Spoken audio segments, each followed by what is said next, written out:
Hey everybody, welcome back to the Behaviour Revolution Scriptures. My name's Mark and we're still in the week of unleavened bread here.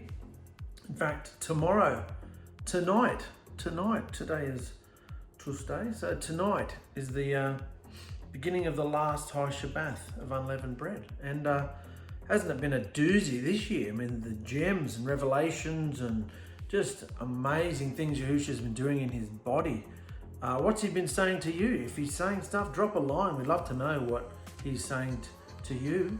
I mean, that's what he says stuff for, not just for your own growth, to encourage everybody else. So encourage us, because he's saying very, very similar things to all his bride that's scattered across the world. So, I mean, that's why I'm doing these videos, so you can be encouraged. A lot of people are by themselves, being pestered a lot, going through a hard time, even in just their own mind. And it's important for you to know that that's normal.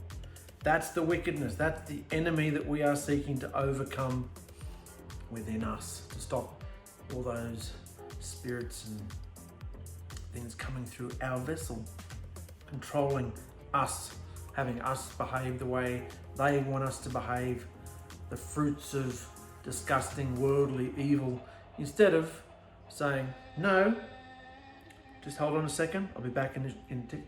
Go in, come back out with fruit of love, joy, peace, patience, kindness, goodness, from Yahusha's portal. So today we've got some really exciting things to talk about. We've had a little bit of a distraction in the last few days. Amazing distractions with what about the prodigal son?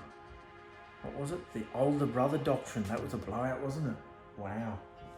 You can see what's happening in the world and what religion is doing globally. Look what's happening. It's all crumbling. Everybody's getting into some kind of religion. Even if they say they've come out of religion, what's their behavior? Are they still carrying on in religious behaviors? Because all that is crumbling. Globally, we're seeing everybody crumbling, freaking out, panicking. And this is just from a virus, a pretty huge one. A massive plague that's hit the world. Who cares where it comes from or where it's going? Yahusha is trying to get everyone's attention, and really it's just his wrath. He's had enough. So what if this is the year, the Feast of Trumpets, the day of the trumpet shout? What if this is the year when he comes back, he unzips the fabric of the dimensions, peeks through, comes through with all his esteem? Wouldn't that be amazing, guys? Anyway, we've got some things to talk about today. Yisrael is heading back out into the wilderness. It feels like we've been there so long at Sinai, hasn't it? Months and months we've been talking about what's going on down at Sinai and all the instructions. Well, now they're hitting the road. They've been given the trumpets. I think that was last episode. Given the silver trumpets to communicate with when they're out in the wilderness, when they're in battle, as signs for prayer and communication, and to remind them of the blood covenant. All these things that the silver trumpets were to foreshadow. Now they're leaving Sinai. You can see just on the map here, just a bit of a vague drawing. I like to keep maps simple. I don't like to have to stare at them for too long, so I've taken all the names off that were irrelevant and just made it simple. So in this part of the story, we've travelled down here. This is my opinion based on the research I've done, but I mean, it doesn't matter. Some people think they've gone right across here. Some people think they've gone here and here. Some people think they crossed all the way up here, but anyway, this is what I think anyway. All the way down here, this is a very narrow part of the Gulf of Aqaba here. And I mean, they had to cross at some point because Mount Sinai is over here. All the Christians now are saying, no, Mount Sinai's over here near St. Catherine's Monastery and all that stuff. Constantine got involved in that and started hyping all that up. But no, over here, and Mount Sinai's over here, because this is where he experienced the burning bush, Musha, over here. So, and now they're heading out from Sinai and they're going up to here. And then of course they start heading up north. So Israel leaves Egypt. In the second year after Israel's departure from Egypt, on the 20th day of the second month, the cloud lifted from the tabernacle of the blood covenant witness, the ark. And the Israelites, following the instructions Yahusha had given Musha, set out for the first time from the wilderness of Sinai and travelled on from place to place until the cloud rested over the wilderness of Paran. The tribe of Yahuwah, the tribe of Yehuda led the way, travelling in military order behind their banner, and their leader was Nachshon, son of Amminadab, and they were joined by the tribe of Issachar, led by Nathanael, son of Zur, and the tribe of Zebulun, led by Eliab, son of Kilon. So there were three tribes camped around. Remember, three lots of tribes camped on one north, 3 lots of tribes south, 3 lots of tribes east, 3 lots of tribes west. So they all camped around. This is the way they travelled as well, in this big division. 4 divisions of 3 tribes makes 12. Yeah, so that was the first division there. Then the tabernacle was taken down, and the Gershonite and Merarite clans were next in line to leave Sinai, carrying the tabernacle with them. The tribe of Reuben went next, marching behind their banner. Their leader was Eliezer, son of Shedeur, and they were joined by the tribe of Shimeon, led by Shelumiel, son of Zurishaddai, and the tribe of Gad, led by Eliasaph, son of Jeuel. So they're heading out. Next came the Kehathite clan of the Lewites, carrying the set-apart objects from the tabernacle, and before Yisrael arrived at the next camp, the tabernacle would be ready. They would already be set up at its new location. The tribe of Ephraim went next, travelling behind their banner. Their leader was Elishama, son of Ammihud. They were joined by the tribe of Manasseh, led by Gamliel, son of Pedasur, and the tribe of Benjamin, led by Abinadab, son of Gideoni. And the tribe of Dan went last behind their banner and serving as the rear guard for all the tribal camps. Their leader was Achizah, son of Ammishaddai. And they were joined by the tribe of Asher, led by Pagiel, son of Okran, and the tribe of Naphtali, led by Akira, son of Enan. This was the order in which Israel travelled, division by division. Remember when we talked about the silver trumpets, we discussed the military order in which Yahusha was going to set out into the wilderness and do battle. And when they arrived in Canaan, take over, do battle and wage war and get rid of all the, conquer it and take it over. The marriage home, the promised land, that's where they were heading. The preparations, marching orders, and the whole procession has a very distinct military feel to it, because the whole purpose of everything being done here was to create an organised and unstoppable fighting force so that Israel could take the land of Canaan by force. All of the prayer, worship rituals and sacrifices were mere preparations for Israel to engage in a set-apart war against the nations.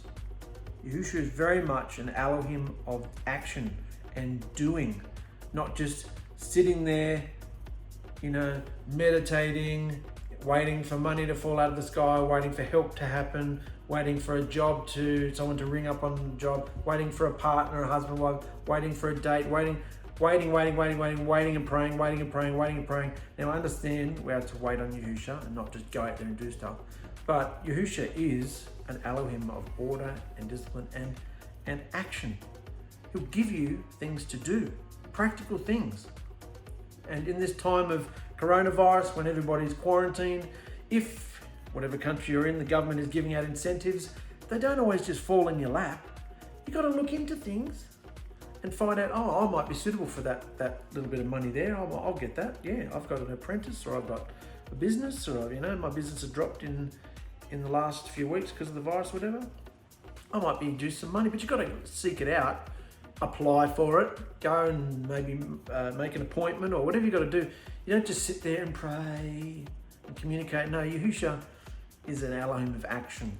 It's religious people that want to promote the idea of prayer and all this sort of stuff. Prayer, don't get me wrong, prayer is just communication anyway. Communicate. You're supposed to communicate with Yahusha all day, every day. It's not a big deal. I'm communicating. What did you do today? I communicated with my wife. Oh, it's not a big deal, is it? Of course you did. Hopefully. Of course you communicate, having a relationship. This big deal, I'll pray for you. I prayed for you today. Oh, so what? Who talks like that anyway? Communicate with Yahusha all day, every day. That's what a real relationship is, isn't it? You hear his voice, you talk to him about things, backwards and forwards. That's what Musha was having. back. It's not, come out of the religious spirit, of the religious hangovers, guys. All this, that's why I've changed all the, I think I have changed all the words prayer. I've gotten rid of the word prayer and changed it to communication. It's much more practical and communicate. Don't just sit there in your frumpy land of oomph, communicate. So that's what they were doing. That all the, of course, now we're living in the time of the shadows back here. We're reading about the time of the shadows. So all of the prayer, worship, rituals and sacrifices, all the sacrificial system, everything, were mere preparations for Yisrael to engage in a set-apart war against the nations, yeah? He wasn't just going to supernaturally make them all vanish from the land. No, they had to go in there and wage war and fight people. And there might have been a couple of casualties too. But overall, he promised to give them success, victory in battle, in everything, if they were obedient to his instructions. So they now head out into the wilderness. And Moshe said to his brother-in-law, Kebab, what a cool name. I love kebabs. Sweet chili sauce. And Moshe said to his brother-in-law, Kobab, let's call him Kobab, yeah? Kobab, son of 𝗓𝗏𝗓 the Midianite. We're on our way to the place Yahuwah promised to give us. So please come with us, and we'll treat you well. For Yahuwah has indeed promised wonderful blessings for Yisrael. But Kobab replied, nah mate, thanks, but I need to get back to my own family, my own land and family. Please don't leave us, Moshe pleaded. You know this wilderness like the back of your hand, all the top spots where we should camp.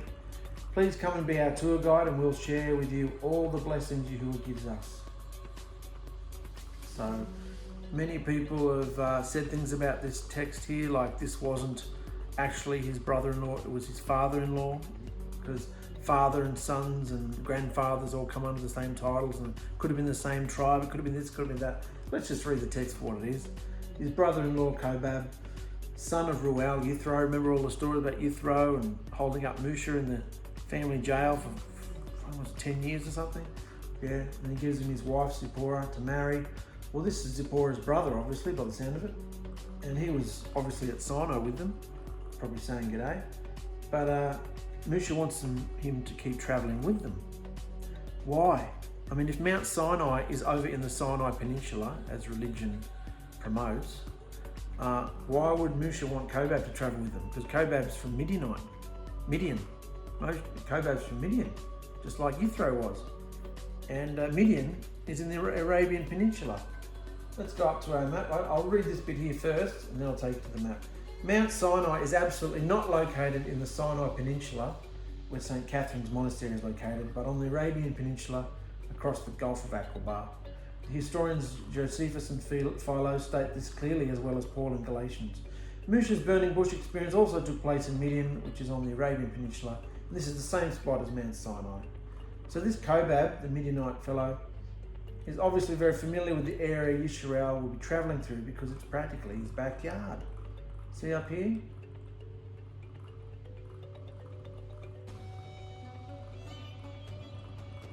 See up here? Like I said before, religion promotes that Sinai is here because it's called the Sinai Peninsula. It would make sense, wouldn't it? But no, Mount Sinai was over here in Midian. Makes sense because Moshe was in Midian tending his father-in-law's flocks when he was, I'm not saying it was, right next door, but it might have been a day's journey or whatever, but up on Mount Sinai, on the mountain of Yahuwah. So, Mount Horeb, whatever you want to call it. So they're over here. Mount Sinai's over here, which makes sense because this is also the Midian area here. So for Moshe to want Kobab to travel with them, it's obviously you can be our eyes and ears, you know where you're going. This is practically your backyard, mate. So please travel with us. And we don't actually hear whether he does or not at this point anyway. Maybe later on. You guys who have snuck ahead might know the answer, but as far as this goes in the story, we don't know if he travelled with them or not. But Moshe pleaded with him to stay with them, so that's that.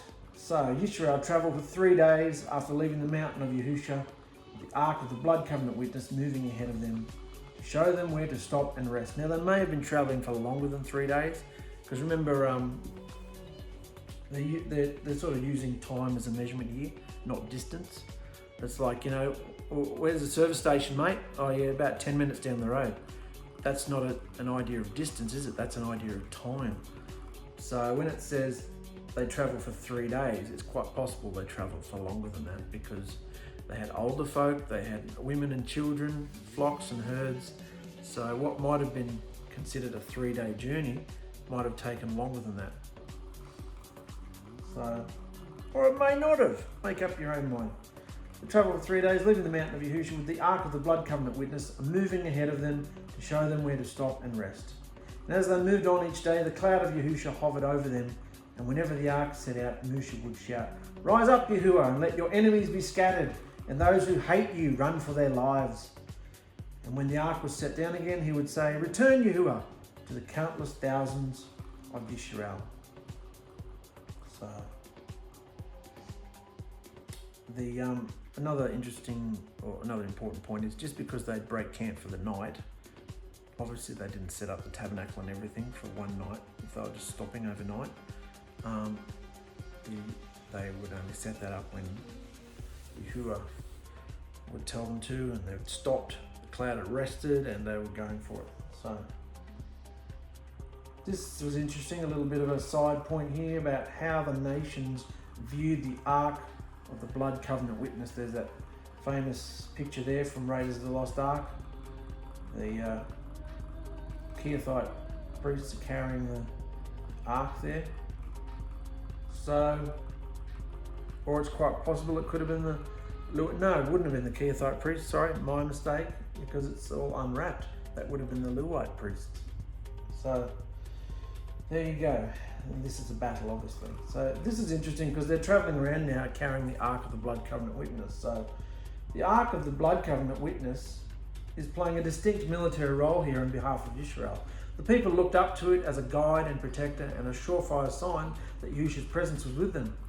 In 1 Samuel, we come across some passages that are a perfect example of what the Ark meant not only to Israel, but to their enemies. And in 1 Samuel 4, we see, when the Ark of Yahusha's Blood Covenant Witness entered the camp, all Israel shouted out so loudly that the earth shook, and the roar was heard through all the land. And on hearing this, the Philistine asked, "What does this great shout in the Hebrews' camp mean?" And when they realized that the Ark of Yahusha had arrived in the camp, they became very afraid, saying, "Yahuwah has entered their camp. We're doomed.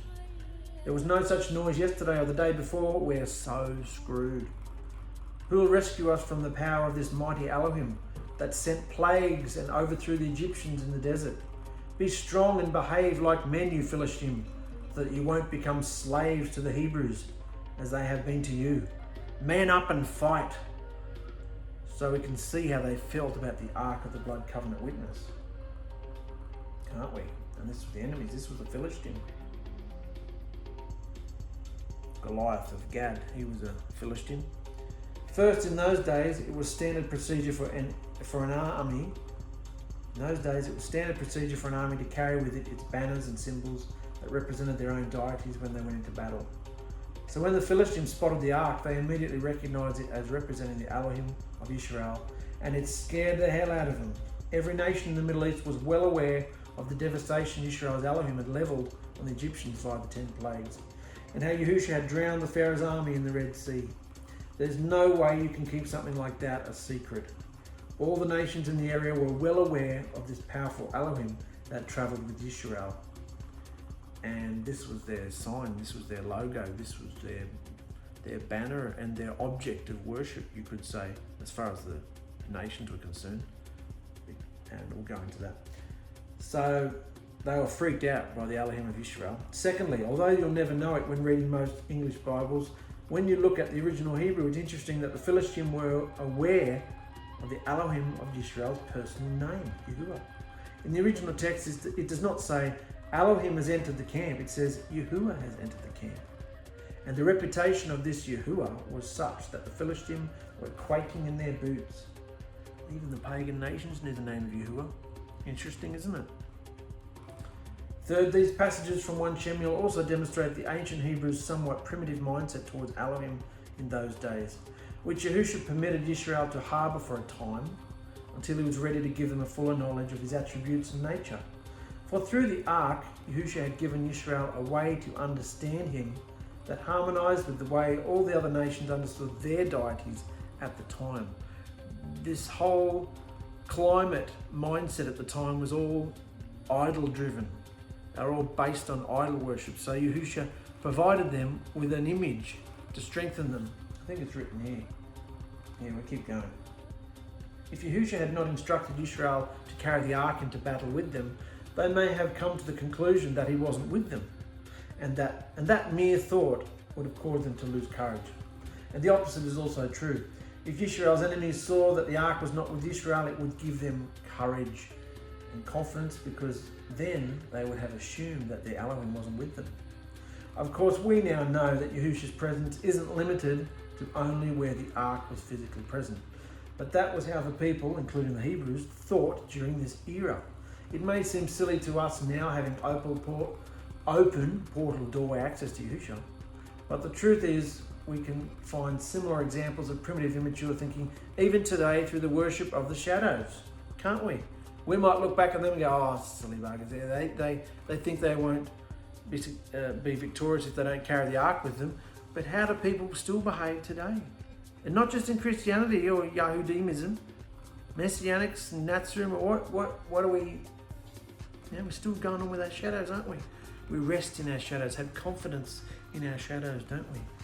You know, they hold us up and strengthen us and everything like that. And yes, Yahusha provided the shadows, but at a certain point it's time to mature and grow up, isn't it? Think about how religious folk become emotionally dependent on their crucifixes to the point where they'll post them on their doors, entrances, or wear them as necklaces, because deep down inside they believe that somehow their crosses inherently hold some magical power that will ward off evil or bad luck. The whole world's into all this spooky cosmic jewels and omens and crystals and, you know, warding off evil spirits and all this voodoo witchery, including religion. Religion's the biggest one. The same can be said in the bride too, half of which are foolish without oil. Oil is revelation and experience of the master and his instructions. So the same can be said in the bride, half of which are foolish without oil and asleep, dead, and going around and around in the shadow lessons, unaware of their fulfillments through Yahusha and his bride. So this is the era of the shadows we're studying right now, the patterns and the foundations of good, clean, right living and behaviour. And Yahusha gave them a lot of patterns and illustrations and examples that were relevant to their life, because it was the culture they lived in. But you don't bring all these symbols and shadows into our life. You bring the lessons, but you've got to look around you and go, okay, well, he's not using agriculture for most of us, you know, bread and food and things like that. He's not using any of that. He's using other things. It might be you didn't get paid this week. You didn't get any clients or customers, or you might have had drama with this person or that person, or there might be something looming on the horizon that you are uneasy about and you don't like, and you've got to trust Yahusha. And you know, our lives are riddled with tests and trials like that. And the whole idea of a test is to pass it, isn't it? The teacher doesn't keep giving you the same test over and over again just to be cruel if you've passed it, do they? No, you pass it. You might get it once more later on to prove it wasn't a fluke. And then you move on to another one, onto something else. Same with Yahusha. If you don't pass the test, you just keep going around and around and around the same behaviour. Keep failing the test. So, in this time of shadow lessons, Yahusha gave Israel just what they needed in a tangible object, an ark, that would serve as a symbol of his divine presence and be a strong reassurance to Israel, while at the same time serving as a menacing threat to those who would seek to harm his bride. Remember, we're still talking about the ark here, guys, the ark of the blood covenant witness. This was a tangible object and a symbol that he gave them to encourage them and lift them up, just like he did the cloud, and which turned into fire at night, to encourage them, to let them know I'm still here, because of their primitive mindsets and just how, primitive. They didn't know anything about spirituality or the afterlife or anything like that. They were just believing in idols and idolatry. So he came in not as an idol, but he used their mentality to slowly train them out of that into saying, I'm everything. You don't follow any of those idols. It's me and me alone. So, same time, serving as a menacing threat to those who would seek to harm his bride. Understand that the way the Philistine viewed the ark was a bit different to how Yisrael viewed it. For the Philistine viewed the ark as a direct representation of Yisrael's Elohim, because that is exactly how they understood their own symbols of their own pagan deities and idols. The idol was the deity, was the spirit, was the person they worshipped. It was the physical object that they worshipped. It wasn't a symbol of it, it was it. So they thought the ark was Elohim. So when they saw them carrying the ark, they realized we're done for. Their Elohim is in the camp. So, but Yisrael didn't view him quite that way. However, the Hebrews understood that the ark was a temporary dwelling place. Mind you, an extremely dangerous one. An extremely dangerous dwelling place for those not authorized to come close to it. This was a temporary dwelling place where Yahusha would come to visit from time to time. They never viewed the ark as Yahusha himself though. It was more like his footstool. But the nations did assume that the image of their deities and the deities themselves were one and the same. The protocol at that time is that when Yahusha wanted to speak with Yisrael, his presence would come to dwell above the ark, and from there it would make his will known to them. And this is a bit of a rehash from our last episode about the older brother doctrine, but it still flows nicely with this. Has the bride lost her true identity and emancipation, freedom, liberty by behaving the shadow feasts of Judaism?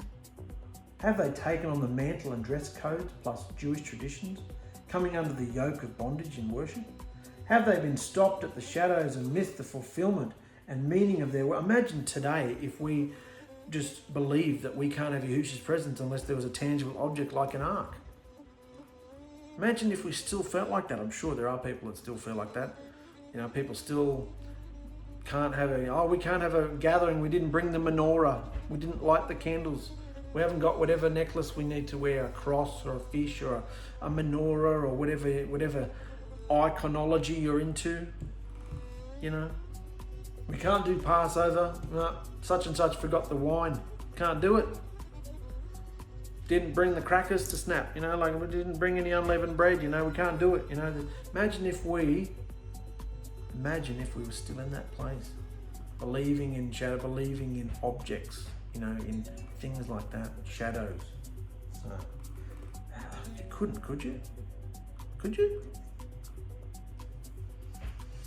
Are they just worshipping as the religious folk do and dressing in religious garb, acting out dead shadow worship? The bride has only come as far as the shadows, with a mixture of worship which has rendered them asleep. Asleep, stubborn, relentless, will not move, will not budge, still walking and walking around the same mountain they've been walking around for years and years, same teaching, same doctrine, same everything, will not open their head to a fresh concept, you know, even if it's from Yahusha. Stubborn. So let them go. Let them go. Let it go. The bride has only come as far as the shadows, mixture of the worship, da-di-da-di-da. Only those who've had the oil in their lamps arose to went and meet the bridegroom. You have to know Yahusha personally to be part of his bride, who no longer needs shadows, who no longer need ancient shadow symbols or reminders of who she serves. What was that? You have to know Yahusha personally to be part of his bride, who no longer need ancient shadow symbols or reminders of who she serves, for her bridegroom has allowed her open portal access to his throne room in 𝔹𝕖𝕙𝕒𝕚, connecting her to his love. If you have a connection, and it's a real living connection, day to day, moment by moment, encounter by encounter, whenever you have an encounter with anybody, you are relying on this doorway for your behavior and inspiration and answers, because he gives you all the ways, all the answers. There's always a way out for his people. If you're relying on that, why would you even be interested in any of the shadows?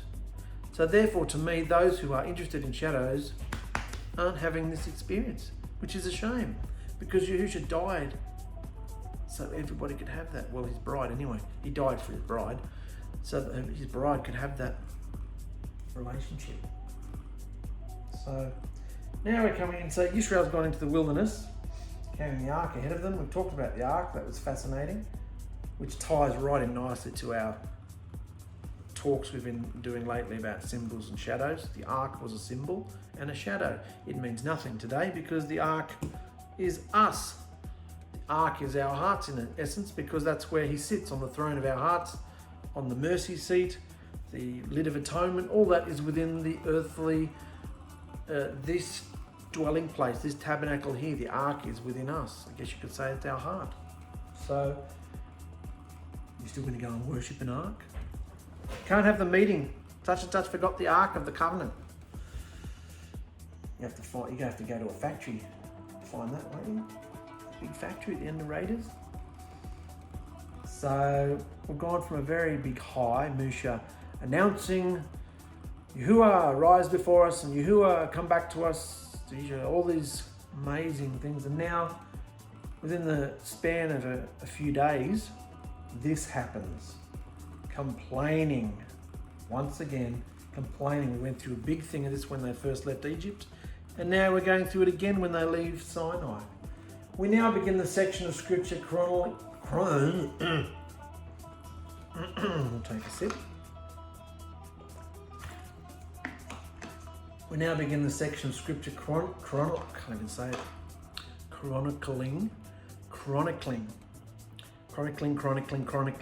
We now begin the section of scripture chronicling Israel's 38 years, roughly, of wandering in the desert. And unfortunately, the major themes we're going to encounter will be lack of belief, complaining, and horrendous rebellion being committed by Yahusha's bride.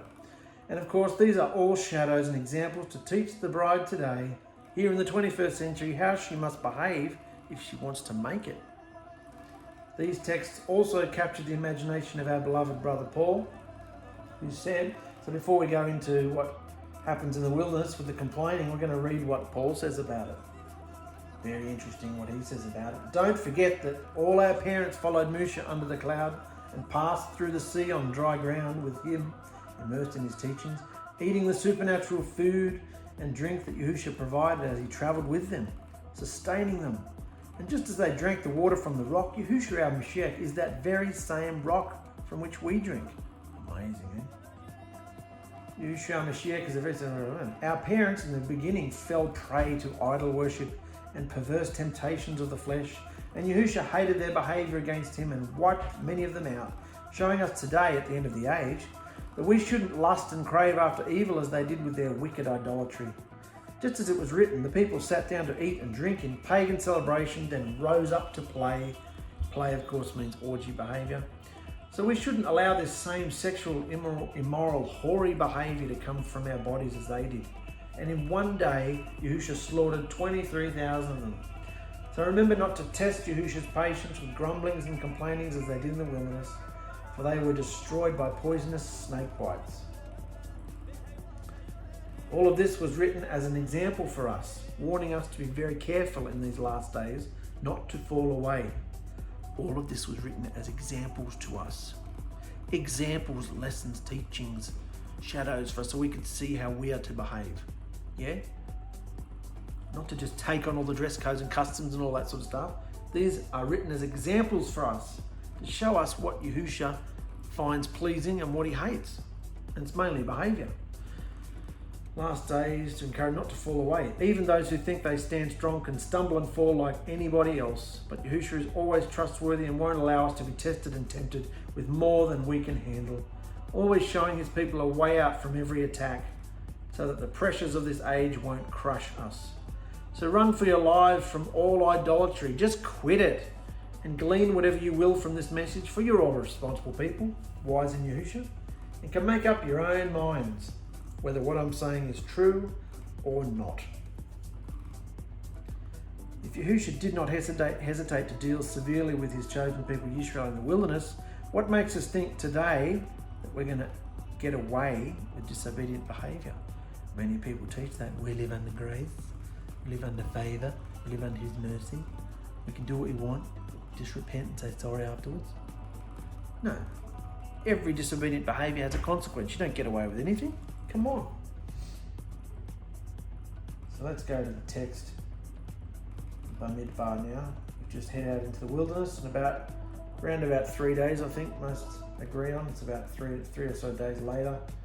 Bitter complaining comes. Soon the people began to bitch, whinge and complain about their hardship, and Yahusha was ropeable, hearing everything they said. He saw red with fury at their disgusting behaviour and blasted them with a rip-roaring fire that toasted stacks of people out along the fringe of the camp.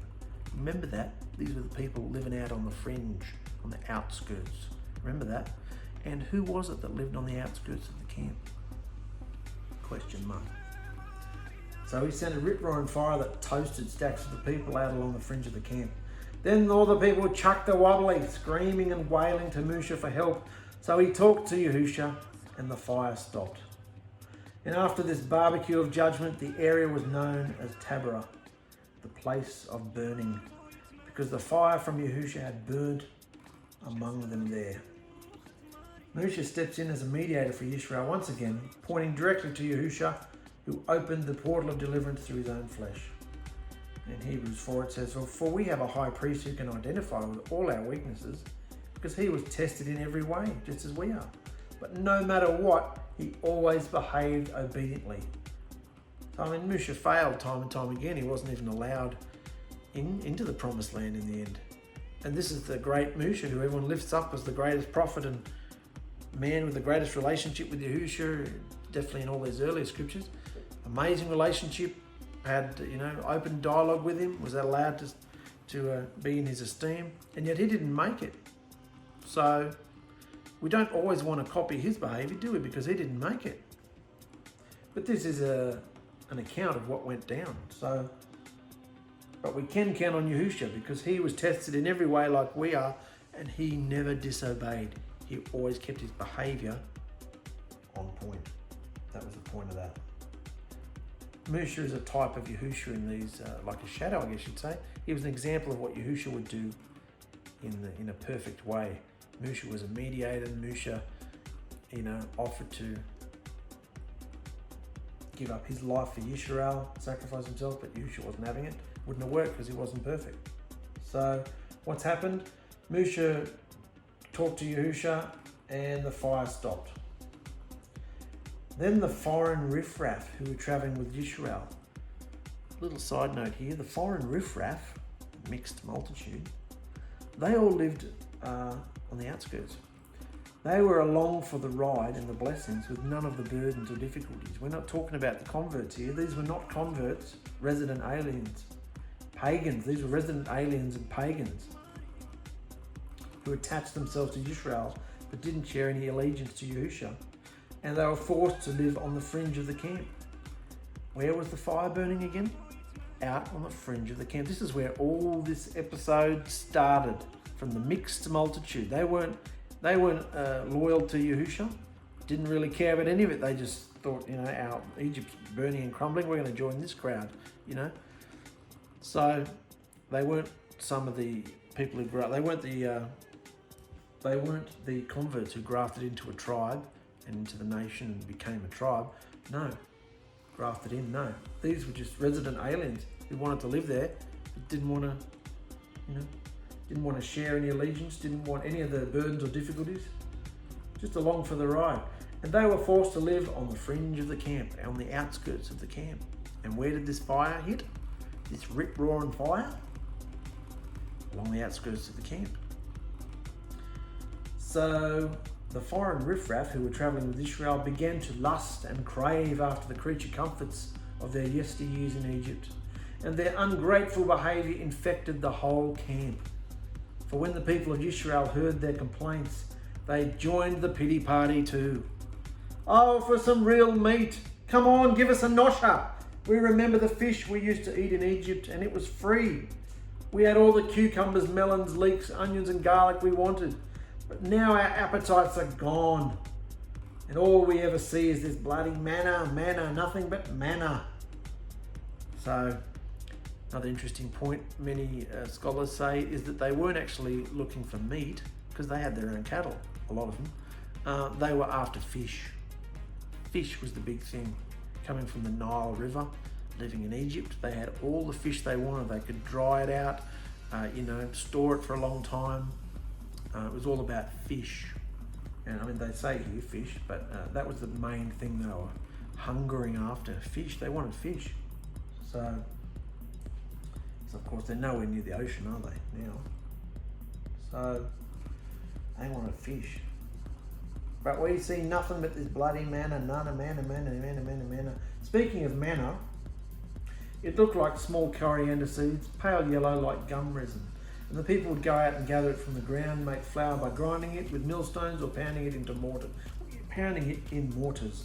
Then they'd boil it in a pot and make it into flat cakes. These cakes tasted like fine pastry delicacies baked with olive oil.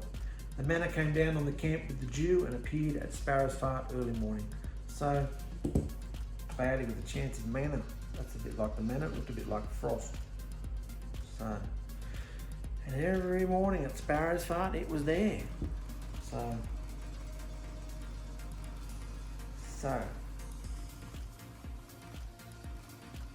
this is what they're going on about. Food. Always food. So Musha heard all the families standing in the doorway of their tents, absolutely spitting the dummy with their whining, and Yahusha was furious. Musha was also aggro and said to Yahusha, "Why the hell does everything have to be so grim and harsh all the time? I'm your servant. This was all your idea, remember? What did I do to fall from your favour and be lumped with the burden of all these people? Did I give birth to them? Did I bring them into the world? Why should I carry them all in my arms like a father to the land you swore to give their ancestors? Where on earth am I supposed to get meat for all these people? Their relentless whining does my head in. Give us meat, give us fish, give us spices, so delish. I can't take this abuse anymore. Carrying all these people by myself is too much. If this is how you intend to treat me, just go ahead and kill me now. Go on, do me a favour and put me out of my misery." He's having a real dialogue with Yahusha, isn't he? Yahusha said to Musha, "Go get me 70 men who are recognised as elders and leaders of Yisrael. Bring them to the tabernacle and I'll come down and talk to you there. And I'll withdraw some of my spirit that rests on you and use it to empower them so they can carry the burden of these people along with you. And you won't have to carry it all alone." Despite what many say, there is a huge difference between being empowered by Yahusha's spirit, as is happening here, and having a portal opened within you after Yahusha's resurrection. Many people like to use these scriptures to say, look, it wasn't just the day of Pentecost when the Spirit was poured out on people and they were prophesying and everything. The indwelling of the Spirit happened long before that. I agree, the indwelling did happen here and there on rare occasions and for a limited amount of time. Most of the time the Spirit rested on them. It was an external thing, an influence and empowering. Occasionally the scripture does say that they were filled. Filled implies inward, doesn't it? Inside. I still see that as a form of empowering to do a certain task that Yahusha wanted them to do. Still very different to having an open portal doorway, a connecting of the dimensions, isn't it? That's the difference, I believe. This was all Yahusha coming into their dimension, and the only dimensional portal was still on the Ark of the Covenant within the tabernacle. So it was a very different experience to what happened post Yahusha's death. So go and get the elders. I'll share the Spirit on them. So say to the people, this was solving the second problem. Say to the people, go and wash yourselves and look presentable, because tomorrow Uber Meats is happening, mate. Yes, you're a pack of bitchy little whiners, and Yahuwah heard your incessant meat ranting, telling him you were better off in Egypt. Please. Well, guess what? It's meat you wanted, and it's meat you're getting. Not just for a day or a week. Nah, you'll be shoving meat in your gobs for a whole freaking month. And you'll eat every bit of it, damn it, until you gag and throw up from it. You want to reject Yahuwah, who is right here among you, and spit in his face, saying, why did we ever leave Egypt? Seriously? But Musha responded, there are 600,000 men here, master, and you say, I'll give them meat for a whole month. Even if we butchered all our flocks and herds, that wouldn't satisfy them. Even if we caught all the fish in the sea, that wouldn't be enough for these nut jobs. Do I speak in a lisp? Do I speak with a lisp? Has my strong and outstretched arm lost its power? You just watch and see what happens when I speak. I just realised, didn't they say Musha spoke with a lisp? I forgot about that when I wrote this. Do I speak with a lisp? He's having a go at him. Do I speak with a lisp? Has my strong and outstretched arm lost its power? You just watch and see what happens when I speak. That is advice for us today, guys. You just watch and see what happens when I speak, when I move, when I come into the situation, when I have my way. You just step back, do what you're told to do, and you just watch and see what happens when I speak. Son, daughter, bride, you know. That's for us today, guys. All of us can rely on that. He will never leave us or forsake us. And we need to take a step back and watch him move day to day, conversation by conversation. Even big issues like what's going to happen next month, next year. You might have concerns, next this, next that, not knowing what's going to happen, feeling powerless and hopeless to be able to change things or change people, husbands, wives, ex-partners, children, all sorts of things, businesses, all this helplessness that we can't control anything. No, you can't. But we are to watch and see what happens when he does it. When he does it, yeah? So Musha went out and reported Yahusha's words to the people, and he gathered the 70 elders around the tabernacle. Then Yahusha came down in the cloud and spoke to Musha, giving the 70 elders the very same spirit that was upon Musha. And when the spirit rested on them, they prophesied briefly. Even two men, 𝔹𝕙𝕗𝕚 and 𝗪𝕗𝕚. So these two men had been listed as elders but hadn't joined the others at the tabernacle yet.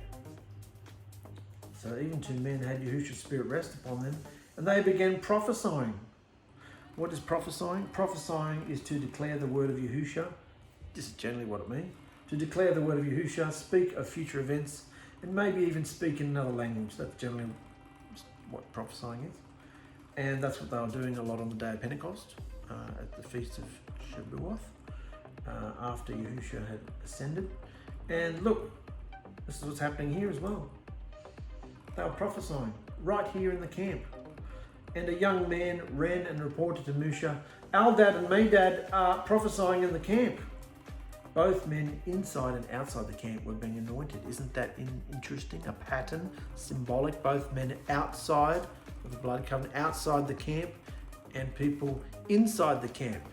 People outside the camp were generally classed as unclean in the nations. People inside the camp were Yisrael. So isn't it interesting that today, both Jew and Gentile, anyone from the nations can be accepted, made clean, engrafted through immersion into the blood covenant deliverance with Yahusha HaMashiach, through the forgiveness of their forgiveness of their unclean behavior. So all that can happen. Both men inside and outside the camp were being anointed. There's a bit of a pattern there. So this was reported to Musha. And hearing this, Yahusha, or Joshua, son of Nun, who'd been Musha's assistant since his youth, protested to Musha, "Hey boss, that's not on. Make him stop. Are you upset and defensive for my sake, son?" Musha reassured him. "If only all you as people in Israel were prophets, and his spirit was upon them all. Maybe they'd stop all this hideous behaviour if they were." So Musha wasn't worried. He was happy about it. Yeah, bring it on. Wish they all would. Tap into Yahusha and, be grateful and thankful and, prophesy and speak his word. Then Musha returned to the camp with the elders of Israel. It's interesting that Yahusha withdrew some of his spirit from Musha to share with the 70 elders. And at Yahusha's death, he gave up his spirit in order to share it with his followers just over 50 days later. Interesting. He withdrew some of the anointing upon Musha and gave it out to the 70 other men. And at his death, Yahusha gave up his ruach. And not long after that, it poured out. So it's interesting that Yahusha withdrew some of his spirit from Musha to share with the 70 elders, and at Yahusha's death, he gave up his spirit in order to share it with his followers just over 50 days later.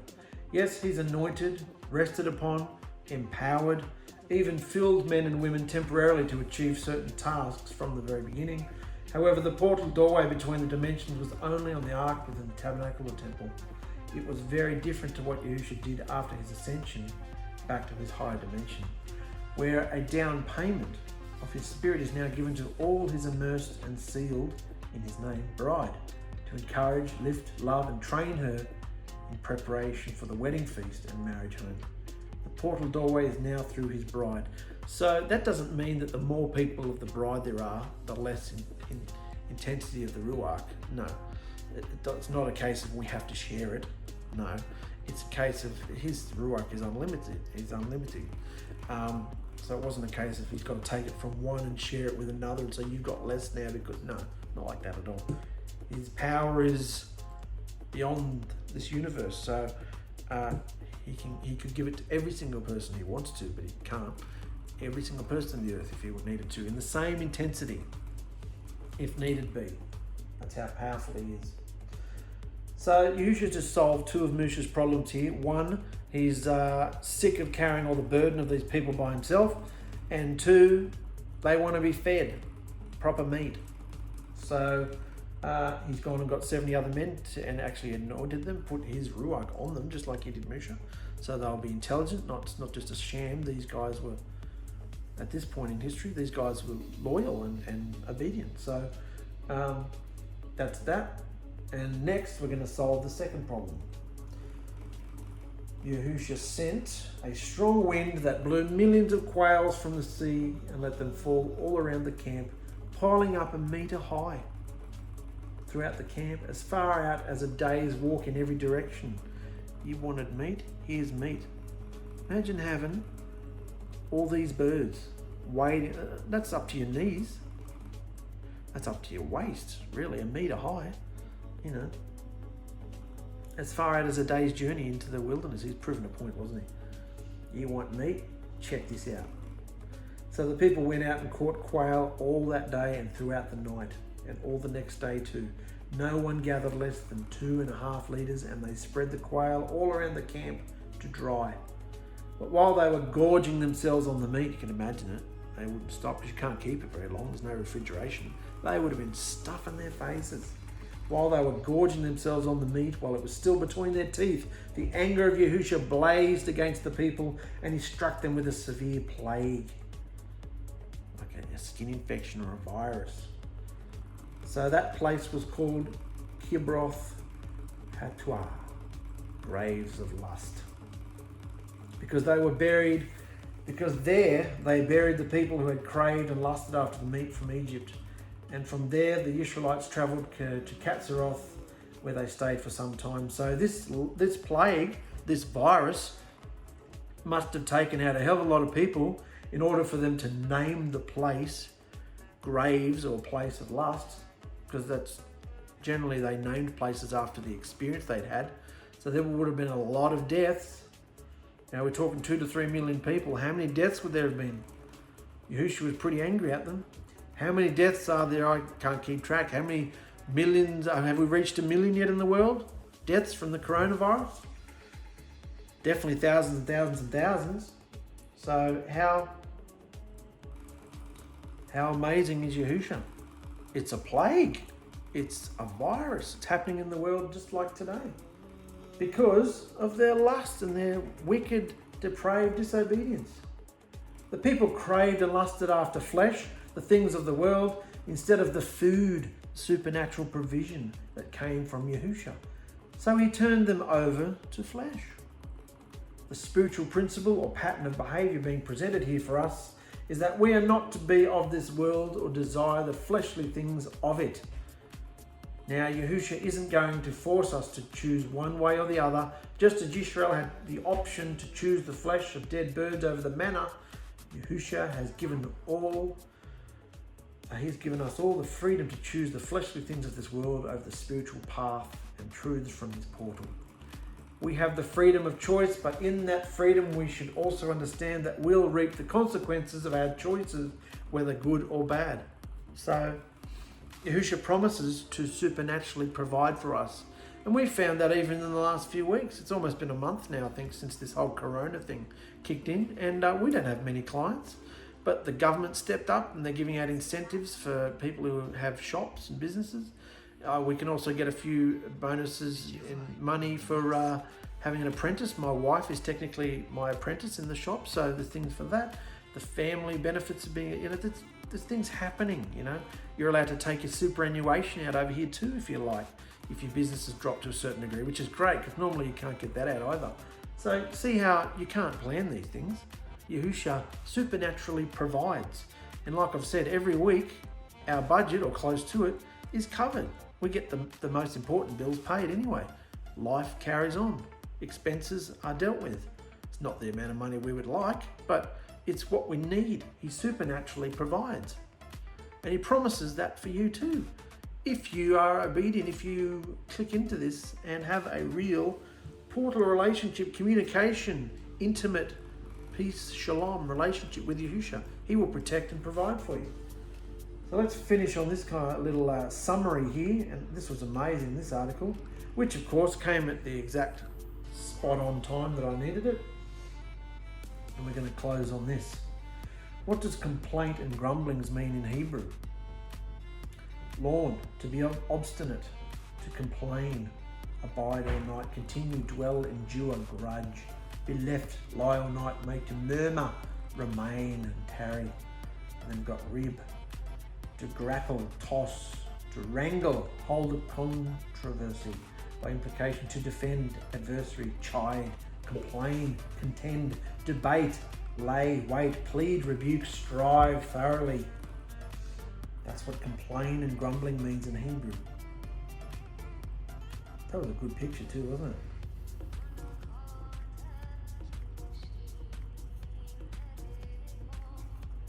Ever since Yahusha brought the Hebrews out of Egypt, let's wrap this up today, guys. Ever since Yahusha brought the Hebrews out of Egypt, they were continually ungrateful and complaining.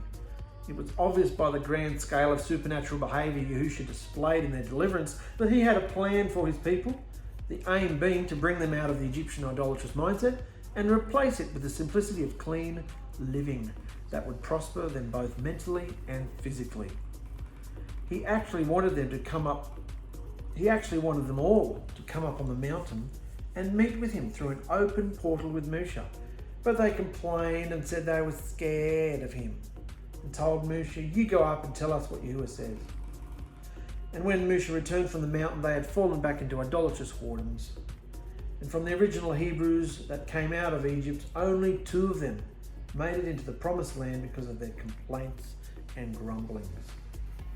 Even Musha's having a bitch in the windshield, isn't he? Having a go, oh, kill me now, take me now. Is this how you plan on treating me? Kill me now. He's having a whinge, isn't he? So he understands. It's just like the scripture in, where was it from? I forget. Where it says Yahusha understands. He's not able to identify. He's able to identify with the way we feel and what we're going through because he went through it all. But he always behaved obediently. Well, Musha doesn't always, does he? That's why he didn't make it in. But we can all learn from Musha's experience and have a real open communication with dialogue with Yahusha because he's there in that capacity for every single one of us. All the way through the 40 years of wilderness journeyings, these original Hebrews complained so much that Yahusha, another time, set them all on fire. Only the next generation with their children entered the promised lands. Yahusha came into this dimension and opened a portal of access for us. He wants to bring us into clean living, both physically and mentally, walking on his word. He never changes, and still today, he hates complaints and grumblings. He hates complaints and grumblings. So check your thoughts, check what's happening, check your moods, check your behavior. Is this a complaint? Am I having a complaint to the almighty creator of the universe? Is my petty concern and complaint important? Yahusha hates complaints, guys. So you've got to come out of that behavior. That's leaven. That's leaven behavior. And we're still in the week of unleavened bread. And Yahusha hates the leaven of complaining. Look how he felt about it.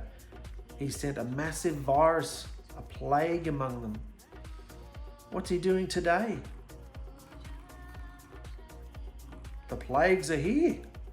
How it's going to unfold is up to him, but it's happening. The beginning of birth pains, it's all happening. Matthew 24. Name something in that list that's not happening. So wouldn't it be amazing if he comes back this year? Anyway, no more complaining, all right? Do it.